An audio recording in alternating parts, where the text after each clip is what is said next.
Alright guys, I wanted to take a quick second to go over a tool from Wurth.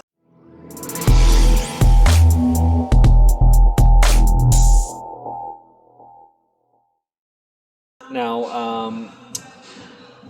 I like tools that give a little bit of value and a little bit of thought that goes into, and I'm pretty sure there's some other people on my channel that like tools like that also. And these side cutters are actually one of those style of tools that I actually like. These cutters might look like your normal style cutters, okay, but I'm gonna do a small demonstration with them quick just to show you guys why I think that they're a little above the other style of cutters. And I have another set of cutters here that I'm gonna do a demonstration with also, just to show you guys the difference in both. So here we have a washer. What I'm gonna do is I'm gonna try to cut this washer, and as you can tell, it was able to cut the washer, but I had to put a tremendous amount of force onto it.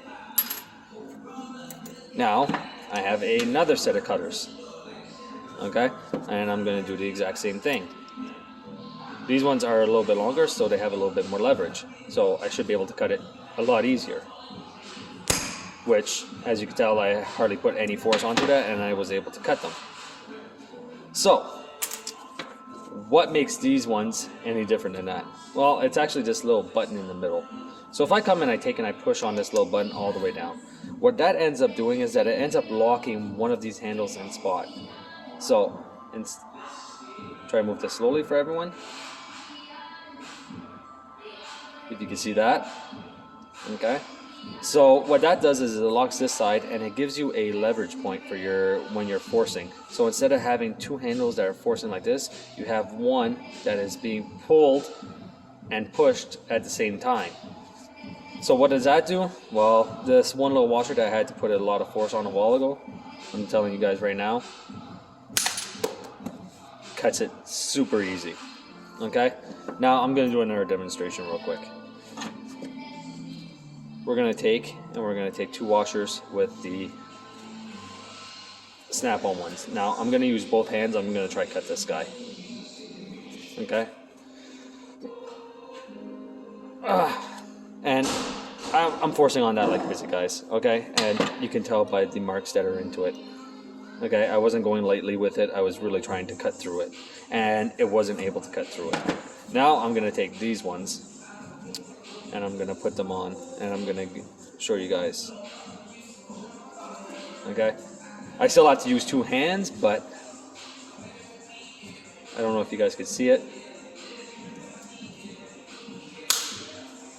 It cut through both washers. Okay, so what does that say? Sometimes going with an off-brand or a brand that you're not familiar with might actually be better. I don't know if you guys see the amount of leverage that the snap-on ones have compared to the Wurth ones, but just because they're longer doesn't mean that you're going to get actually more leverage. Wurth actually took the time to go through and patent and design a pair of side cutters or side dikes that actually work, and they work great. So I thought I'd take a quick second, show you guys these side cutters. And if you guys want to go look at them, you guys can go to the Wurth website. The only thing that's a downfall with the Wurth website is that you will not see prices if you do not subscribe to their email. So their email list. So keep that in mind. If you don't want to subscribe to their email list, then don't. But if you want to go check out some of the tools that they have, then you have to subscribe in order to get the pricing. So that's it for this video. I hope you guys enjoyed it, and I will see you guys next time.